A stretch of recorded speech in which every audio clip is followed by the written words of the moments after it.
amar la venida de Cristo no solo es estar aguardando, decir que ya viene pronto no significa que esperamos vivir según el llamamiento. Es amar su inminente regreso. Hay muchos que esperan por Cristo, viviendo según sus maneras. Ansían con Cristo reunirse, sin fijar solo en él su mirada.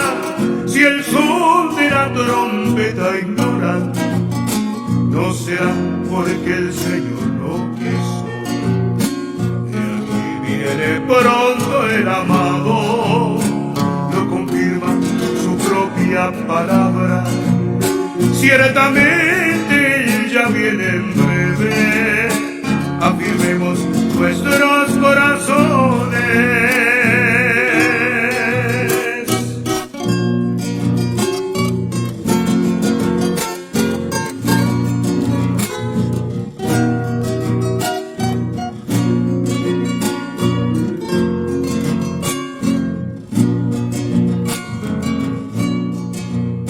Sujetos al Padre, sin dudas, es norma de aquellos que esperan. En ellos la vida de Cristo se eleva en pleno crecimiento. La esposa de Cristo es quien vela, constante amando su venida, mirando a su esposa el amado, contempla su propia belleza, la ve que a pesar de las luchas, en nada perdió su hermosura. Es que ella aceptó prepararse para acompañarle la gloria. Y aquí viene pronto el amado, lo confirma su propia palabra. Ciertamente él ya viene en breve, afirmemos nuestros corazones.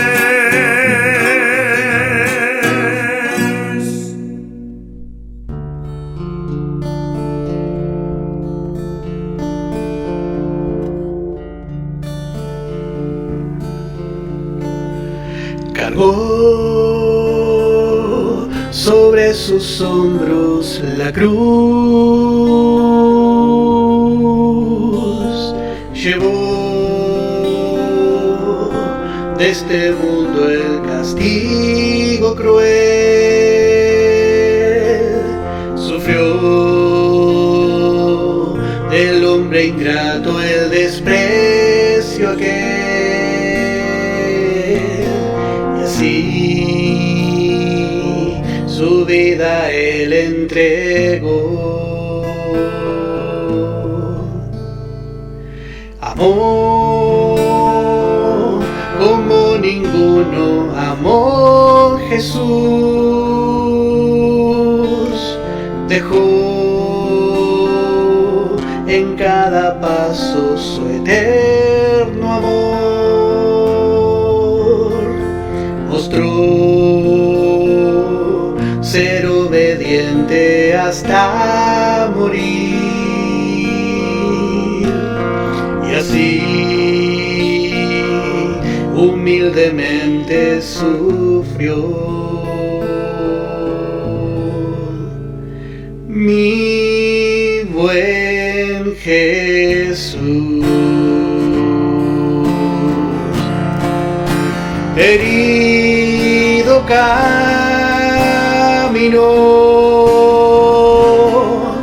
por la cuesta del Calvario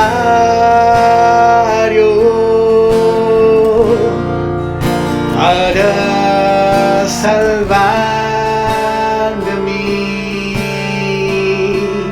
perdido y vil pecador. Él dio su esposa allí su perfecta, su querida, para ganarla y así reinar junto a él. Herido caminó por la cuesta del Calvario para salvarme a mí, perdido y vil pecado. Él vio su esposa allí, su perfecta, su querida, para ganarla y así reinar junto a él, y así reinar junto a él, y así reinar junto a él.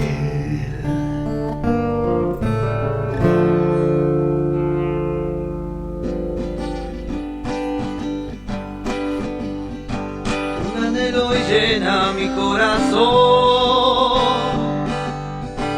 un anhelo, Señor, por ti.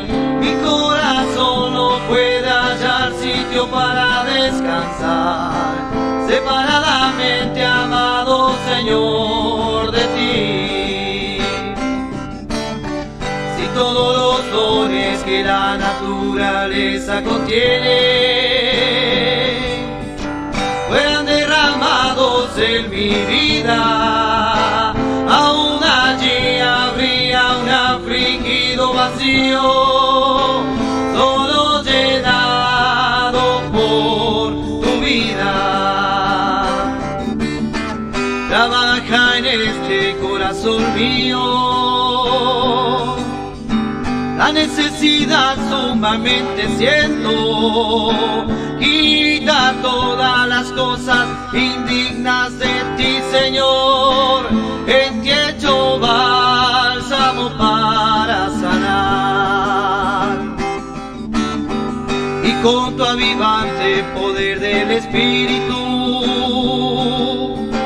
produce tu vida en mí, somete los esfuerzos de mi carne y dame la victoria. O deja la nueva creación vivir, estar plenamente manifiesta, triunfar sobre el camino natural en cada difícil prueba.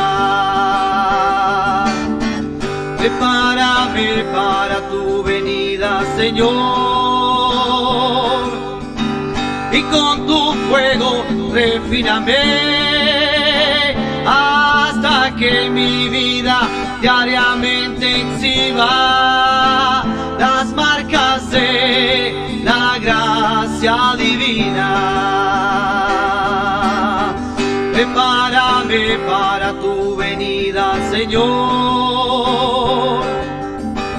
y con tu fuego refíname hasta que mi vida diariamente exhiba las marcas de la gracia divina.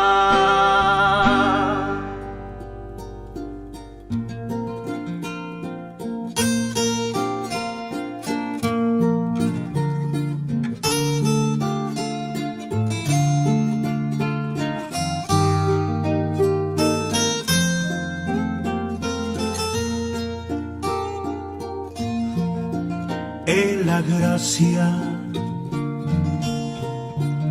aprendí Que el Señor les bendiga, hermanos. En el nombre de nuestro Señor Jesucristo, damos comienzo a nuestro programa. Vamos a escuchar una alabanza y luego vamos a compartir una porción de la Escritura. Crecerá en mi interior. Si descanso solo en Él, porque soy Cara a cara le veremos, juntos agradeceremos por su gracia, alabaremos cuando con Él al cielo iremos. Gracias por su amor tan grande, en el cielo le veré, en el aire nos tomará y nos abrazará cuando Él nos venga a buscar. En el aire nos tomará y nos abrazará cuando Él nos venga a buscar.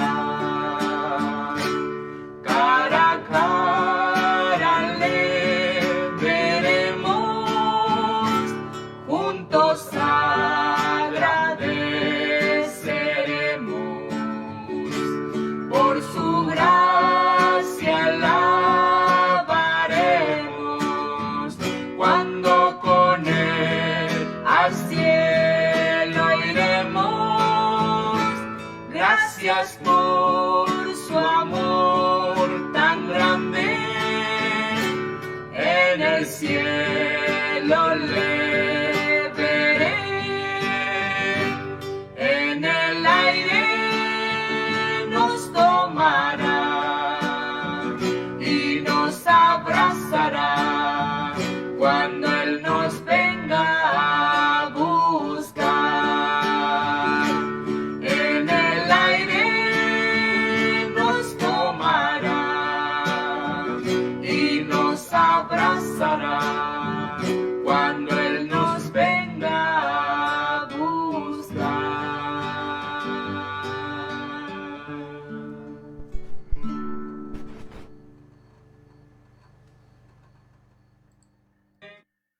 Damos gracias a Dios.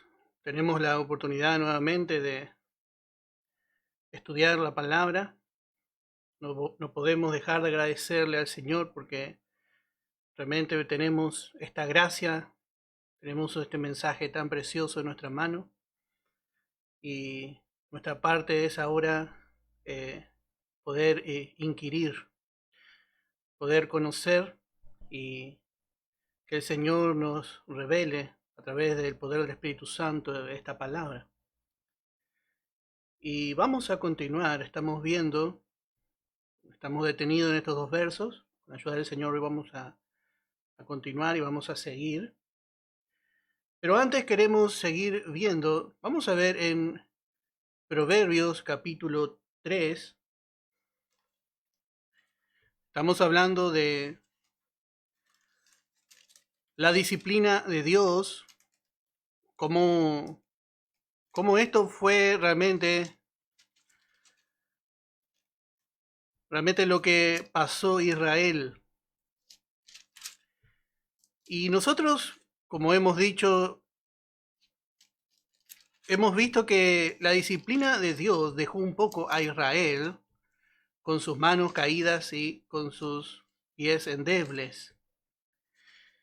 Pero en realidad la disciplina de Dios no debe causar ese efecto en nosotros, ya que nosotros sabemos que su disciplina va a ser realmente para nuestro bien.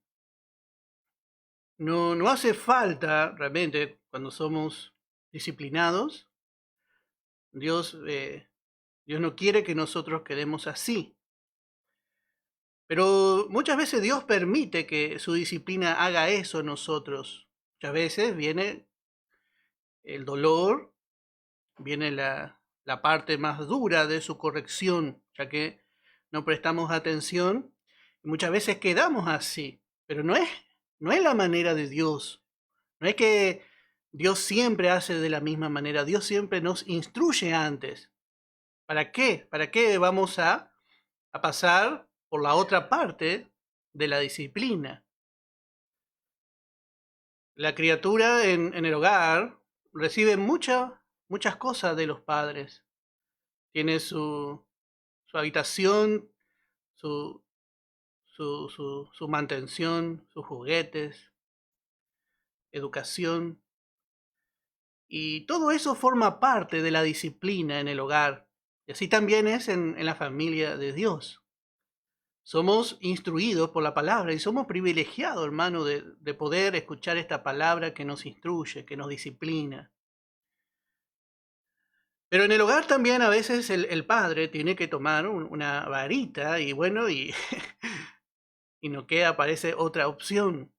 No llegar a destruir a nuestro hijo, ni a lastimar, pero sí tenemos que muchas veces ocuparnos de muchas veces poner límites firmes.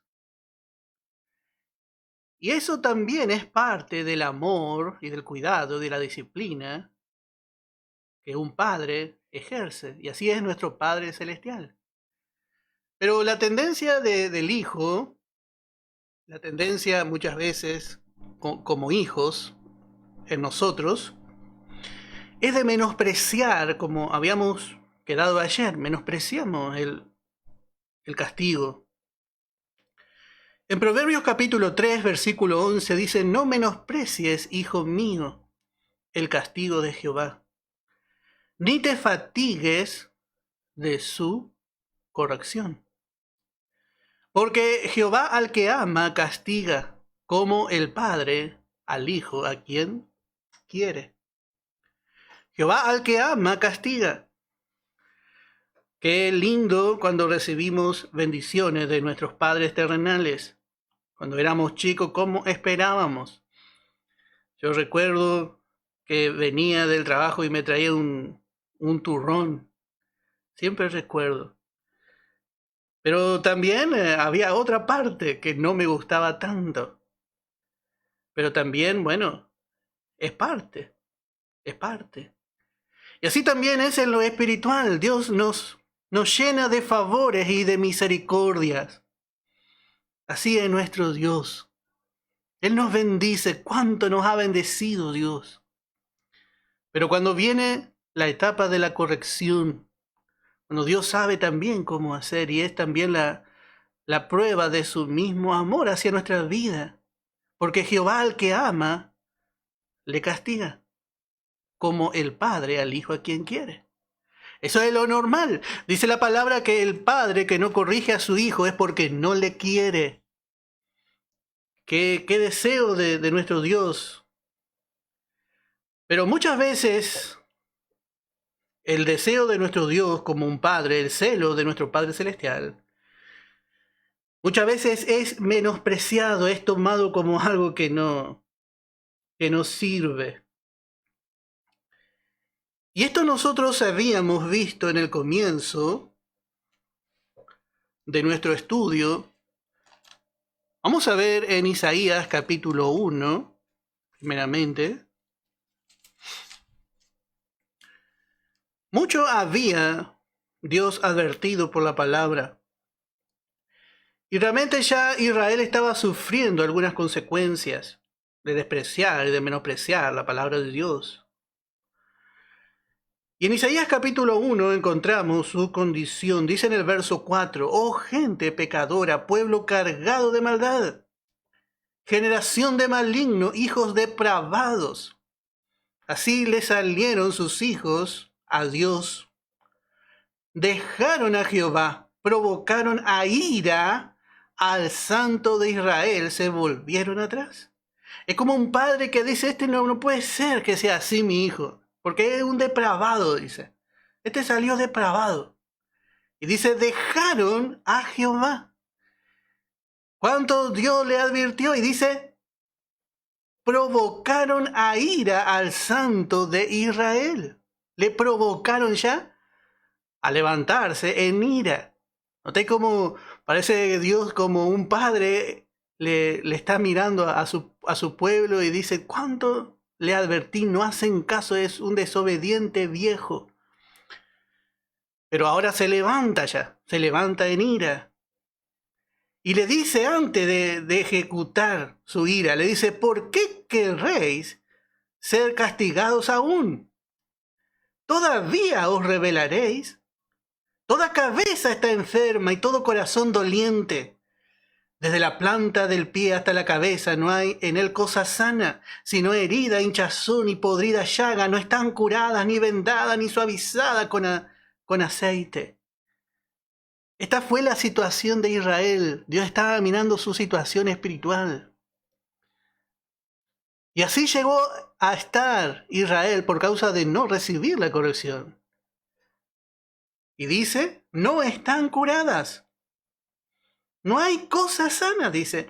Pero dice, lo más grave es que no está curado, ni vendado. Anda así con su herida, con su mal. Y se ve. No están suavizadas con aceite. Y así fue porque Israel menospreció la palabra de Dios. Ellos quisieron seguir en su actitud rebelde a Dios. Entonces, no buscaban sanidad. No buscaban sanidad para su herida. No buscaban sanidad para su situación. Y así también a veces vemos en la vida del creyente. Muchas veces el creyente anda sin disciplina, anda en esa rebeldía. Y vemos que anda desordenadamente y entristece realmente a nuestro corazón y entristece al corazón de Dios sobre todas las cosas. Quizá vemos que está pasando allí algo, pero vemos que no busca sanidad. En el hombre sin Cristo, bueno, esto es algo que es normal. Pero a veces en el creyente también es así. Porque menosprecia la disciplina. O sea, la palabra le advirtió y está llevando el mal, pero sigue igual, no cambia. No va a arrepentirse. Está todo lastimado.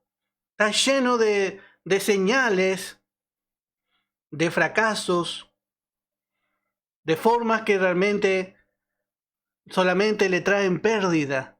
Está perdiendo su tiempo. Pero está ahí duro, fijo, firme en su rebelión a Dios. Y esta es la forma de que muchos toman la disciplina. La disciplina es para que nosotros podamos aprender. Y habíamos leído hace poco cómo era Israel. Dios le compara con un borracho. Y dice en Proverbios capítulo 23, en el verso 34, dice, serás como el que yace en medio del mar, o como el que está en la punta de un mastelero, y dirás, me hirieron, mas no me dolió. No me dolió, dice. Pero mira tu situación, no me duele. Parece un hijo rebelde. Dice, me azotaron, mas no lo sentí. Y más, dice, cuando despertare, aún lo volveré a buscar. Esa es la condición muchas veces de nosotros en la disciplina. Esto no debe ser así, porque es un tiempo de pérdida. Cuando nosotros entramos en la disciplina de Dios, cuando Dios nos disciplina, cuando Dios nos corrige, bueno, hay oportunidad de que ese fracaso deje una enseñanza en nuestra vida. Entonces, hermano, realmente va a ser esa disciplina, y aún el fracaso más grande que usted pueda experimentar se va a transformar en una verdadera bendición, porque usted va a quedar lleno de fruto de justicia. Así como habíamos leído, vamos a participar en manera práctica y en manera visible de su santidad. Se va a ver que hemos pasado por la disciplina de Dios.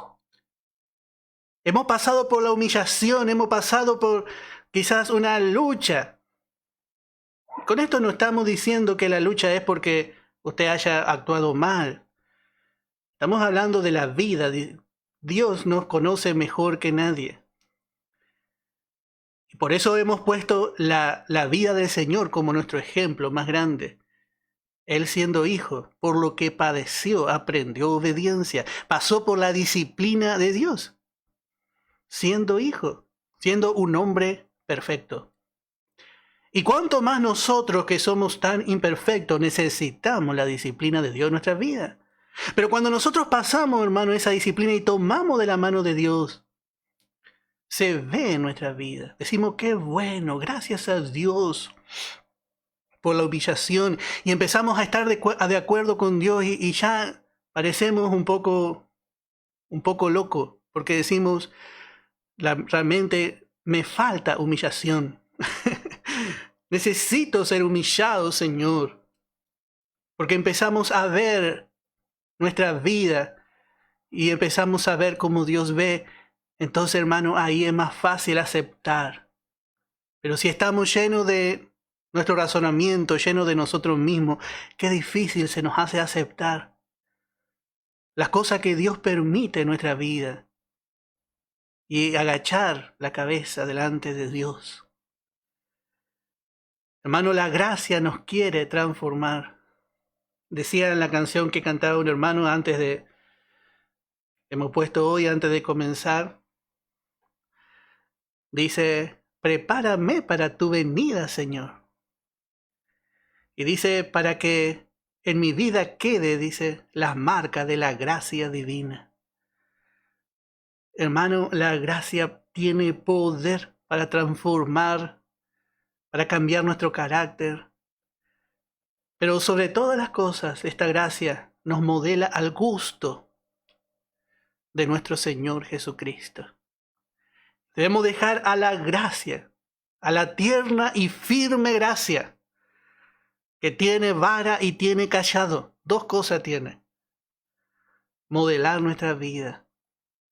Nunca debemos oponernos a la palabra de Dios, a la manera de Dios, porque allí vamos a quedar así como congelados en el tiempo. Quedamos en un letargo, quedamos quedados en el camino y no avanzamos. Y esto, hermano, es para todos. ¿Por qué Dios tiene la posibilidad de corregir? ¿Por qué Él es el que debe corregir? Porque Él está sobre todos. No hay grande, no hay antiguo, no hay nuevo, no hay muy conocedor o poco conocedor que Él no tenga capacidad de corregir. Por eso damos gracias a Dios que de esta disciplina, hermano, no nos podemos deslindar. No podemos decir, no, yo no, porque yo soy intocable. Por eso quiere hacer el hombre. Israel andaba así, sin arrepentimiento, sin sanidad. Y Dios es fiel en dar la disciplina. Y ya andaba, usted imagine un hombre todo roto. Y ahí nos damos cuenta que es corrección o monstruosidad. Andaba todo hinchado Israel, se hinchó. Hinchado está. Está hinchado. Quizá tiene otra cabeza. Quizá tiene un brazo más grande, quizá un ojo más hinchado. La boca para un lado. ¿Por qué? Porque no recibió corrección. Israel no recibió corrección. Y si no recibimos corrección, nos transformamos en monstruos. Y también nos queremos juntar con otro monstruo. Queremos seguir a otro monstruo, quizá igual que nosotros. Así fue Israel. Y otra cosa también que habíamos visto ayer es el despreciar, el rechazar la disciplina. Vamos a ver en Jeremías, vamos a ver siempre hablando de este pueblo, como la palabra nos nos muestra en Jeremías capítulo 27, en el verso 1. Jeremías capítulo 27, en el versículo 1. Y dice: en el principio del reinado de Joacim, hijo de Josías, rey de Judá, vino esta palabra de Jehová a Jeremías diciendo: Jehová me ha dicho así: hazte coyundas y yugos y ponlos sobre tu cuello. Verso 6. Y ahora yo he puesto todas estas tierras, dice, en mano de Nabucodonosor, rey de Babilonia, mi siervo, y aún las bestias del campo le he dado para que le sirvan. Y todas las naciones le servirán a él. Esto es lo que Dios ya declaró. A su hijo y al hijo de su hijo, hasta que venga también el tiempo de su misma tierra. Que Dios también iba a corregir a esta nación. Y la reduzcan a servidumbre muchas naciones y grandes reyes. Bueno, así Dios había dicho que Jeremías se fabrique unas coyundas y yugos, y dice: ponlo sobre tu cuello. Bueno, Dios, como venimos diciendo, Dios había advertido. Ahora es tiempo, ya que no hace caso, Dios le iba a poner el yugo. Iba a mandar cautiva a la nación por 70 años a Babilonia. Dios iba a hacer. Y Dios iba a ir dando oportunidad incluso para que Israel se quede en su tierra. Pero vemos que este pueblo no escuchó. Entonces vino el tiempo que dice: bueno, Jeremías, anda y hacete unos yugos, porque así va a ser con Israel. Imagina que el pueblo no escuchó antes. ¿Y por qué va a escuchar ahora? Eso es lo que me pregunto a veces. Y se levantaron en ese tiempo, como hay en todos los tiempos, falsos profetas. Eso es lo que le hacía tropezar a Israel. El error. El error que menosprecia la disciplina de Dios, que menosprecia la palabra, menosprecia lo que Dios dice, lo que Dios enseña. Tiene muy en poco el error. Lo que el error hace siempre es promover su propia idea de la situación.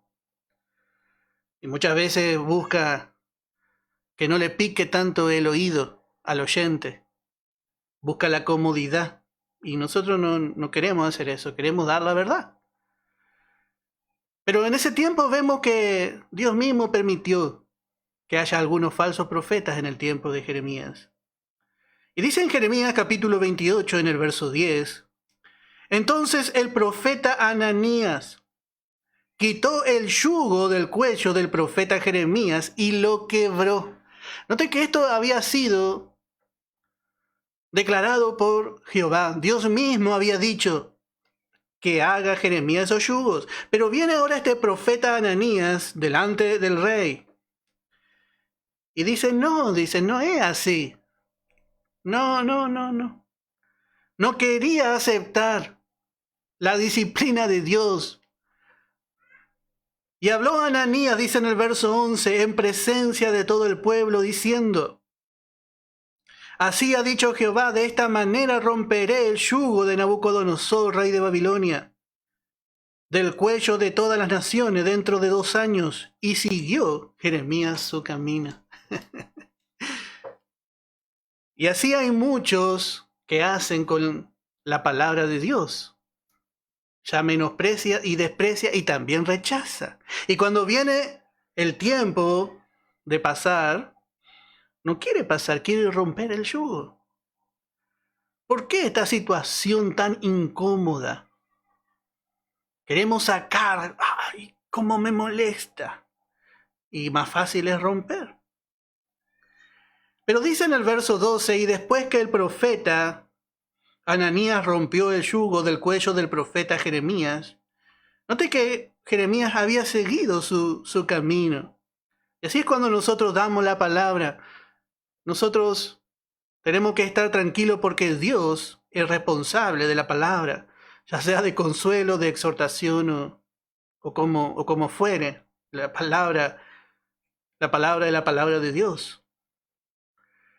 Pero cuando salió, siguió su camino, dice, vino palabra de Jehová a Jeremías diciendo, verso 13, ve y habla a Ananías diciendo, así ha dicho Jehová, yugo de maderas quebraste, mas en vez de ellos hará yugos de hierro. Porque así ha dicho Jehová de los ejércitos, Dios de Israel. Yugo de hierro puse sobre el cuello de todas estas naciones para que sirvan a Nabucodonosor, rey de Babilonia, y han de servirle. Y aún también le he dado la bestia del campo. Entonces dijo el profeta Jeremías al profeta Ananías, oye ahora, Ananías, Jehová no te envió, y tú has hecho confiar en mentira a este pueblo. Por tanto, así ha dicho Jehová, y aquí yo te quito de sobre la faz de la tierra, morirás en este año, porque hablaste rebelión contra Jehová. Y el mismo año murió Ananías, en el mes 7. Y así es la manera de Dios. Su palabra siempre va a permanecer. Su palabra va a permanecer. Por eso nuestra parte es no endurecer nuestro corazón. ¿Le venceremos a Dios en alguna medida? ¿Será que le podemos vencer a Dios? El hombre tiene ligada a su corazón la rebelión.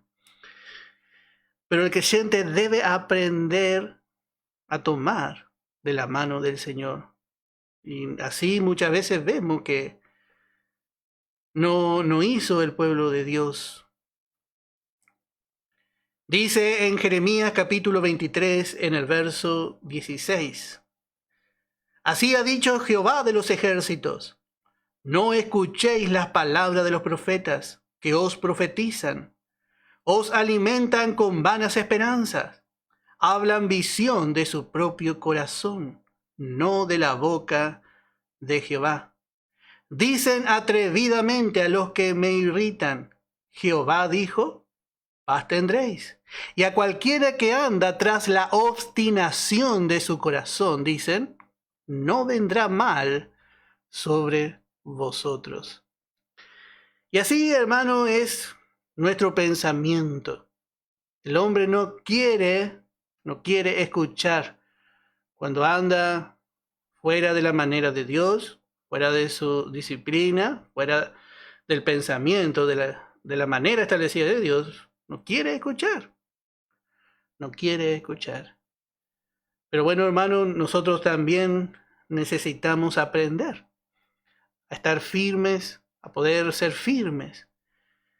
Y siempre dar la palabra de Dios. Nuestra parte, hermano, es dar la palabra.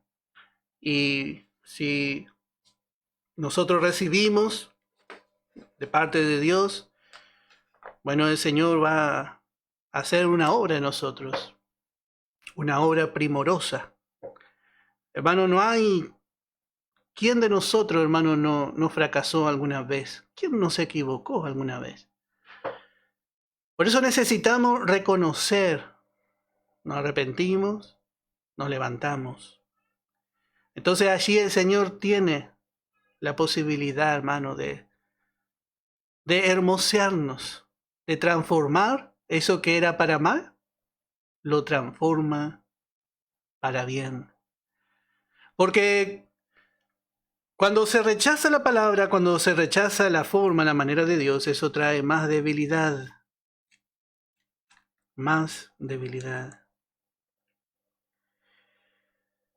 Parece que perdemos un poco la visión y estamos ahí un poco confundidos, no entendemos lo que pasa. No sé lo que pasa, decimos, no, pero puedo avanzar. Bueno, hay algo que reconocer delante de Dios. La gracia es tan completa. La gracia es tan completa. Pero también cuando el creyente se arrepiente, Dios conoce su corazón. Ahora, cuando Dios trata con el hombre, su obra llega a ser perfecta. No hay, hermano, nada, el Señor no deja nada librado al azar. Pero cuando el hombre mete su mano en la obra de Dios, muchas veces su obra no es tan perfecta. Yo he visto a muchos, como decíamos ayer, y por ahí en su propia fuerza, instalar disciplinas en los hombres, promover su disciplina en el hombre. Pero también he visto que hay muy pocos luego que tienen la capacidad de restaurar. Y eso también está escrito. Habíamos visto, vamos a ver, habíamos puesto el ejemplo en 1 Corintios capítulo 5. Acá tenemos un gran pecado. 1 Corintios capítulo 5. Dice en el versículo 1: de cierto se oye que hay entre vosotros fornicación, y tal fornicación cual ni aun se nombra entre los gentiles, tanto que algunos tienen la mujer de su padre. Acá vemos un hecho muy aberrante, especialmente en ese tiempo. Hoy ya no nos sorprende, pero vemos que realmente había un pecado muy grande en la iglesia de los Corintios. Y dice, y vosotros estáis envanecidos. Total, estamos bajo la gracia. ¿No debieras más bien haberos lamentado, para que fuese quitado de en medio de vosotros el que cometió tal acción? Ciertamente yo, el apóstol Pablo, toma este caso y es el primero en que va a tomar acciones. Y dice, yo como ausente en cuerpo, pero presente en espíritu, ya como presente he juzgado a aquel tal cosa ha hecho. En el nombre de nuestro Señor Jesucristo, reunidos vosotros y mi espíritu, el espíritu de Pablo, el espíritu de la gracia. Hay que ahí presentarse con un equilibrio, con el poder de nuestro Señor Jesucristo, con la autoridad que el Señor nos da.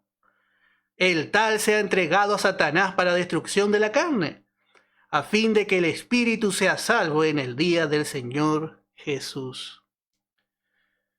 El tal sea entregado a Satanás. Sabemos de él, sabemos de Alejandro y de algunos también que fueron sus compañeros, que Pablo entregó a Satanás. ¿Qué significa entregar a Satanás? Yo a veces escucho por ahí de madre que le dicen a sus hijos, te voy a entregar a Satanás. Y esto no es algo tan sencillo, y también yo veo que no conocen lo que es su significado. Cuando nosotros dejamos de orar por una persona, esa persona queda totalmente desprovista de protección, porque él no ora por sí y otro no ora, ya que no quiere arrepentirse. Este es un caso que alguien que no se quiere arrepentir, que está ahí y vamos y se le habló y así, encima con orgullo ahí está haciendo, practicando ese pecado.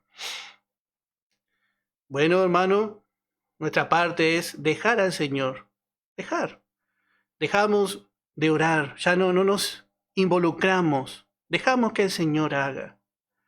Porque el Señor va a tratar con su cuerpo de carne. Dios tiene la capacidad como Padre de hacer lo que tiene que hacer. La palabra nos enseña también quién eres tú que juzgas a criado ajeno. Para gloria de Dios está en pie, pero poderoso es Dios, dice. Poderoso es Dios para sostenerle, pero también es poderoso para sacarle. Muchas veces preguntan los hermanos, ¿cómo puede ser que haya un obrero por allí?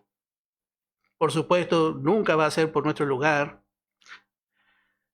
Pero hay algún obrero por ahí que anda, que hace así, hace así, hace asá. ¿Y por qué Dios ¿Por qué no le sacamos? Si la Biblia dice, hay que sacar al tal de en medio.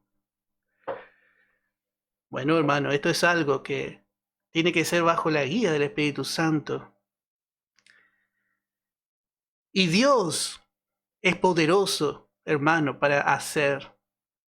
Dios es poderoso para hacer. Porque el hombre juzga y quiere tomarse esas atribuciones cuando ve faltas naturales. Pero esta falta natural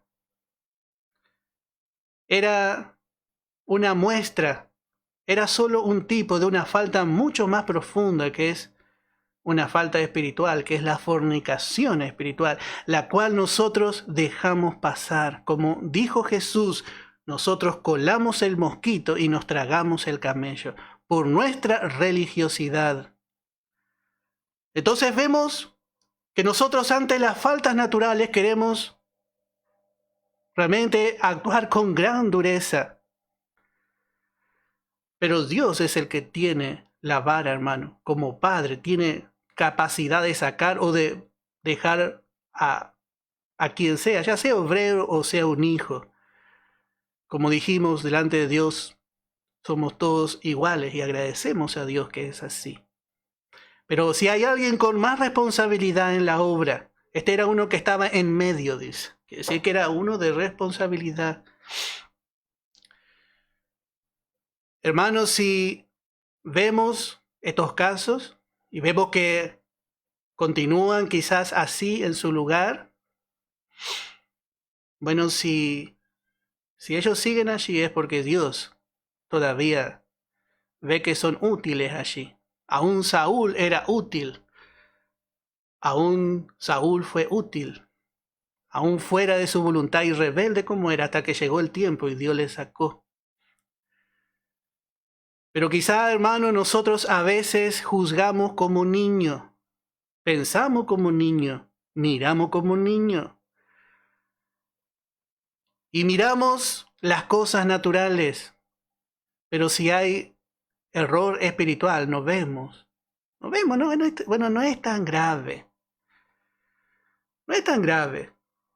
No es tan grave. Si hay señorío, si está tomando la mujer de su padre, está tomando, se pone como cabeza sobre una congregación. Pronto vamos a estudiar, vamos a retomar el estudio de 1 Corintios. Quedamos en este capítulo, por eso no vamos a tomar tanto tiempo. El apóstol Pablo realmente muestra con qué realmente dureza él actuó. Sea entregado a Satanás, dice.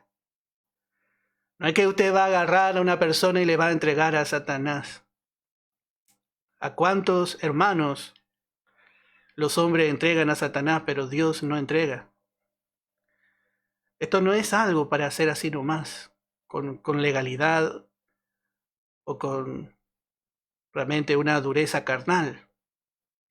Esto es algo que nosotros tenemos que ver bien. Por eso el espiritual juzga todas las cosas, juzga lo natural y juzga lo espiritual. Entonces, con equilibrio él hace, pero necesitamos el espíritu de Pablo. Dice, en mi espíritu, dice, el espíritu de la gracia. Si no, hermano, nuestro juicio no va a ser. Por eso necesitamos encontrar cómo dice la palabra que es. Bueno, pero ahora vamos a ver en 2 Corintios, capítulo 2, verso 1 al verso 10.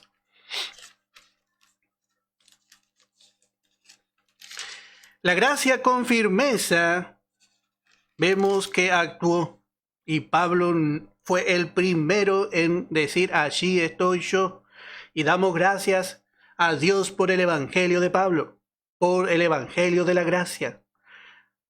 Pero ahora vemos en el capítulo 2, Pablo vuelve a escribir una carta y este hermano se arrepintió. No sabemos bien cuánto tiempo pasó, pero este hermano se arrepintió. Se arrepintió este hermano.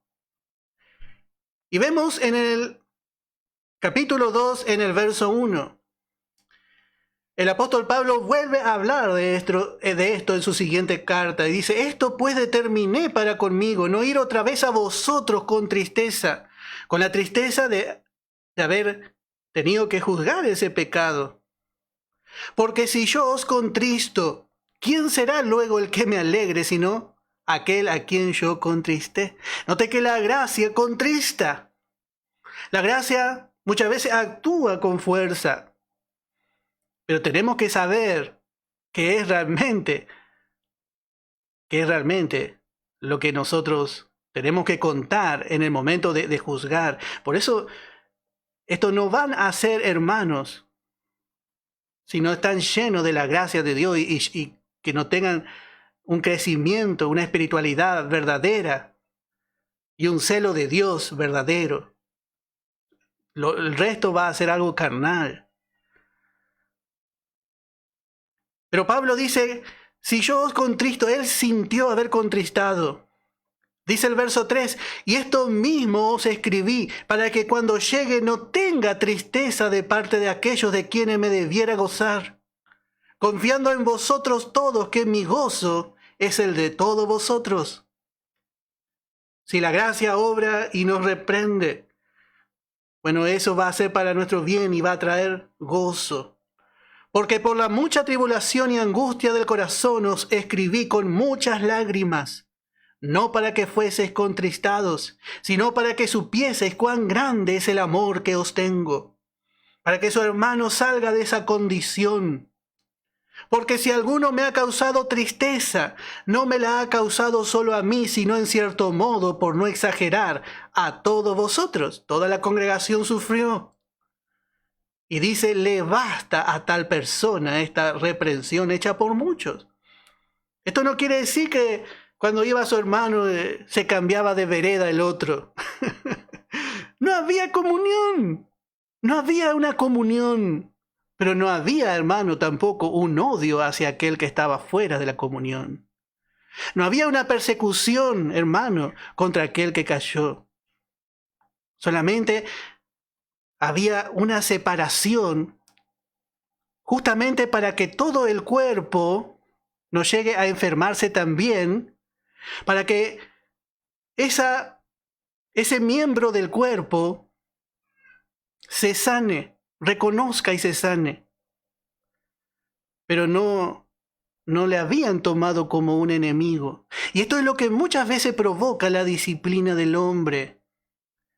Porque el hombre juzga a otros cuando caen con mucha dureza y no se considera a sí mismo. Cuando la gracia está presente, uno puede juzgar. Jesús dijo, bueno, sí.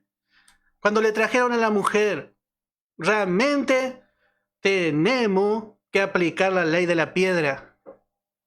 Sí, hermano, vamos a sacarle de la comunión. Vamos a disciplinarle.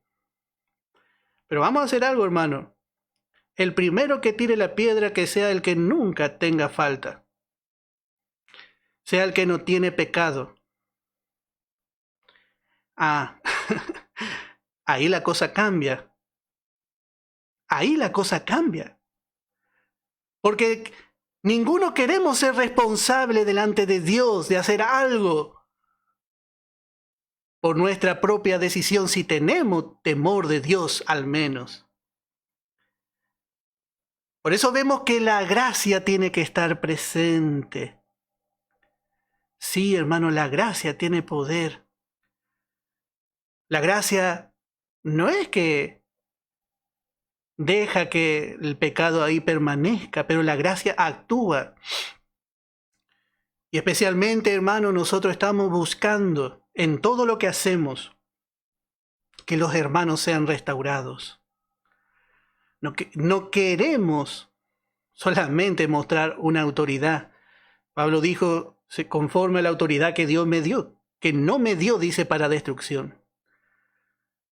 Muchos creen que la autoridad que tienen es para decir, bueno, con este no hay que juntarse más.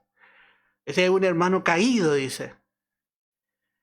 Y ahí, hermano, promueven la división, pero por su pensamiento carnal, porque quizá tiene un problema quizás íntimo con algún hermano y así. Especialmente los líderes hoy utilizan eso para separar a uno de otro. Pero qué lindo que podamos ver, hermano, como Dios ve. Que podamos ver y que podamos, hermano, enfatizar la parte espiritual. Hermano, falta va a haber. No hay un instrumento que sea perfecto. Hay muchos requisitos, hermano, para ser instrumento de Dios. Pero al que no le falta uno, le falta otro. Por eso Pablo dice, el que nos hizo ministro competente de este nuevo pacto es Dios. Y el que diga lo contrario, hermano, es porque no se conoce a sí mismo. No podemos engañarnos a nosotros mismos.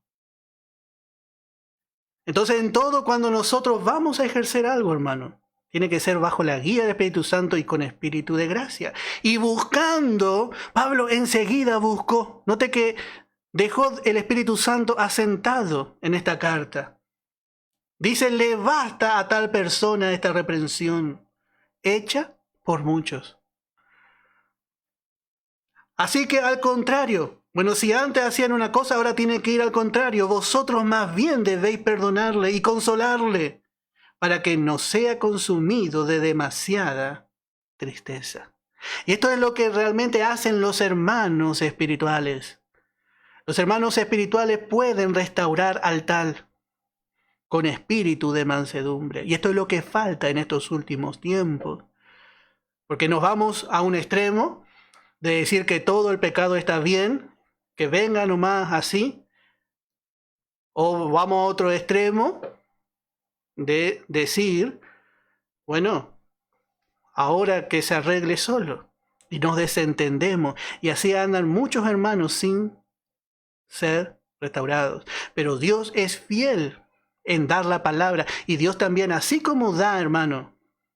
Si usted está escuchando y necesita ser restaurado, no vaya a pretender que venga un hombre a restaurarle. Y si viene, de gracia al Señor.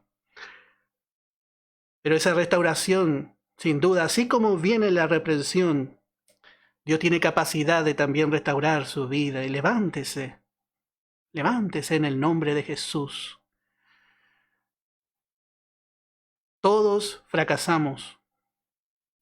Pero el vencedor total no es el que no fracasa, sino el que se levanta y sigue. Pero muchas veces nosotros queremos solamente recordar el fracaso de nuestros hermanos, pero nos olvidamos de esta parte. Así que al contrario, vosotros más bien debéis perdonarle, dice, y consolarle, para que no sea consumido de demasiada tristeza. Por lo cual Pablo dice otra vez, os ruego que confirméis el amor para con él. Porque también para este fin os escribí, para tener prueba de si vosotros sois obedientes en todo. Cómo Pablo le habla y cómo Pablo promueve esto. Faltan hermanos que promuevan esto.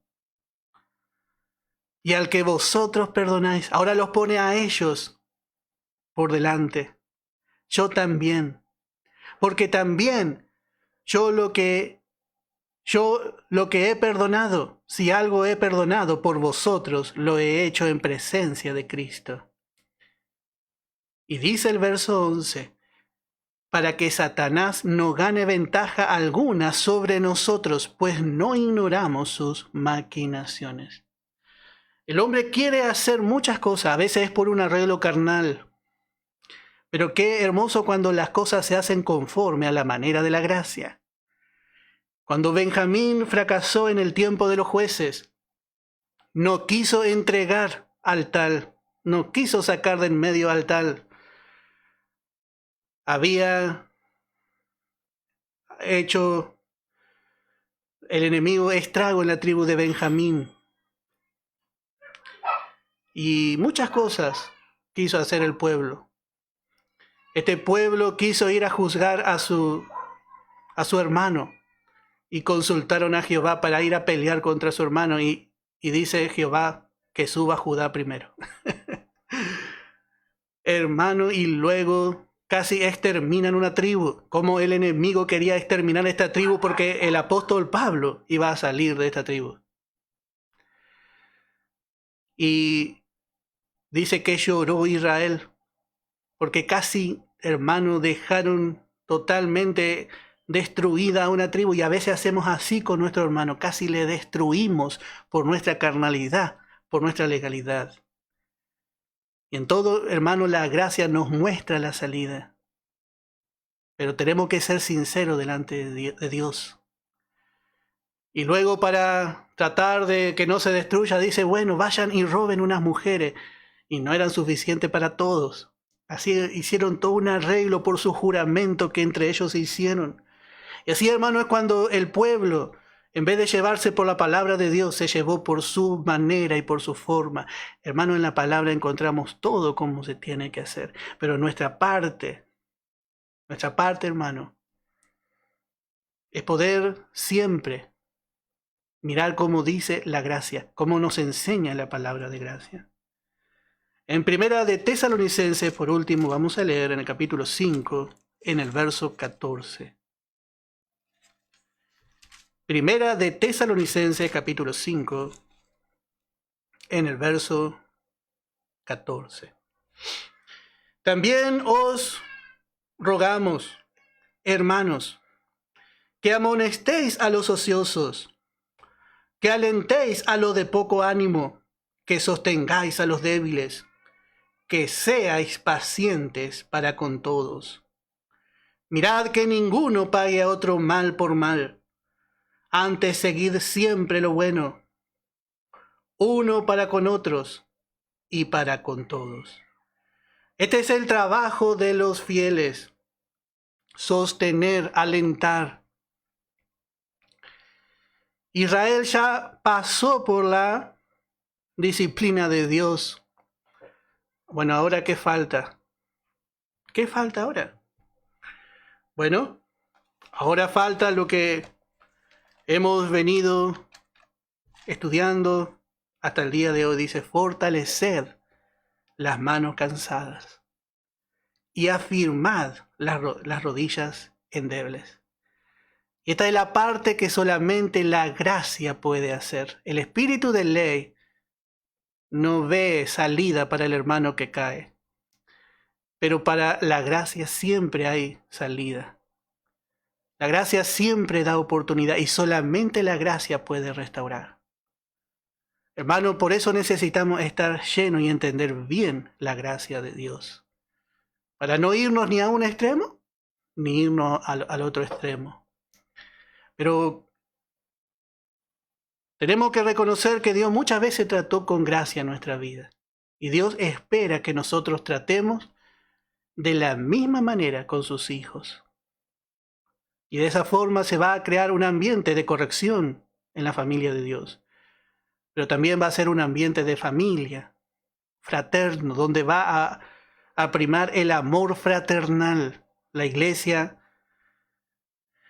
de los hermanos,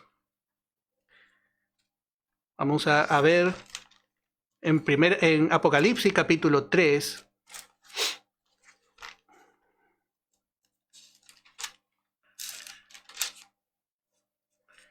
dice en el verso 7, escribe al ángel de la iglesia en Filadelfia. Esto dice el santo, el verdadero, el que tiene la llave de David, el que abre y ninguno cierra, y cierra y ninguno abre. Acá tenemos la iglesia de Filadelfia. Filadelfia significa amor fraternal. Y esta iglesia es vencedora, hermano, porque permanece en amor. Ese fue el primer reclamo que el Señor le hizo a la iglesia de Éfeso. Has dejado el primer amor. El amor al Señor y el amor a los hermanos. Y dice, yo conozco tus obras, y aquí he puesto delante de ti una puerta abierta, la cual nadie puede cerrar. Porque aunque tienes poca fuerza, has guardado mi palabra, y no has negado mi nombre. Has guardado mi palabra, la manera de Dios, la gracia en su pureza, su forma. No salimos de la manera establecida por Dios. No queremos establecer nuestra manera. Por eso allí se manifiesta. Se manifiesta porque 2 veces le dice, has guardado la palabra, le dice. Bueno, que el Señor nos dé entendimiento en todo. Que el Señor le bendiga, hermano. Vamos a escuchar una alabanza y luego damos por terminado el estudio de esta tarde.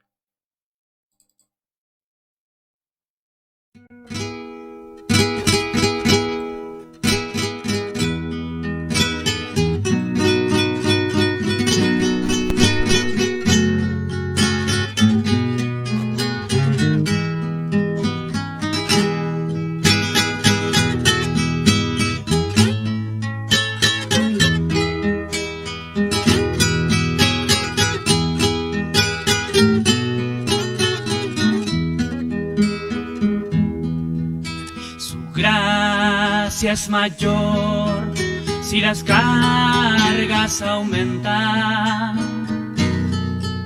su fuerza es mayor si la prueba es más cruel, si es grande la lucha, mayor es su gracia, si más son las penas, mayor es su paz. Su amor no termina, su gracia no acaba, un límite no hay al poder de Jesús, pues de sus inmensas riquezas en gloria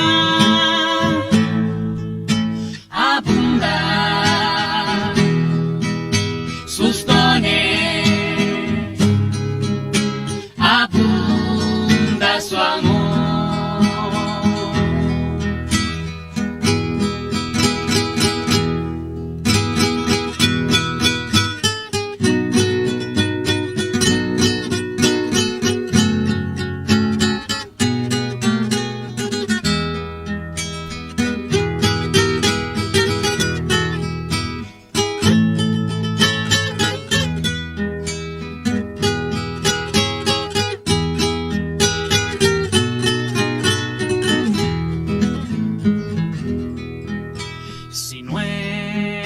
Recursos se habrán agotado, si fuerza nos falta para terminar, si al punto ya estamos de desanimarnos, el tiempo ha llegado en que Dios obrará. Su amor no termina, su gracia no acaba, un límite no hay al poder de Jesús, pues de sus inmensas riquezas en gloria